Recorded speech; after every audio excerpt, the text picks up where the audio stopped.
In this video, I'm going to show you how to hide or unhide a slide in PowerPoint in just a few seconds. This is a really useful feature when you want to keep a slide in your presentation without showing it during your slideshow.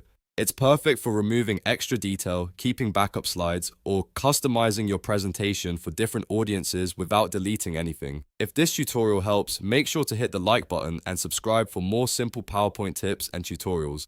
Now let's jump in. First, open your PowerPoint presentation and look at the slide thumbnails on the left side of the screen. This left slide panel is where you can manage all of your slides. Find the slide that you want to hide. Once you've selected it, right-click directly on that slide thumbnail. A menu will appear with several options. From that menu, click Hide Slide. As soon as you do that, PowerPoint will hide the slide from your presentation show. You'll know the slide is hidden because its slide number will become faded or crossed out, depending on your version of PowerPoint. That means the slide is still in your file, but it will be skipped during the slideshow. This is great if you want to keep the slide available for later without showing it to your audience right now.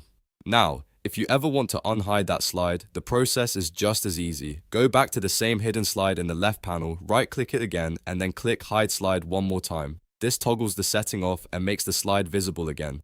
Once the slide is unhidden, its faded number will return to normal, which means it will appear in your slideshow as usual. So, just remember the simple process. Right-click the slide, choose Hide Slide to hide it, and click Hide Slide again to bring it back. It's a fast and flexible way to control which slides your audience sees without deleting any content. If you found this video helpful, please give it a thumbs up and subscribe for more PowerPoint how-to guides. Thanks for watching, and I'll see you in the next tutorial.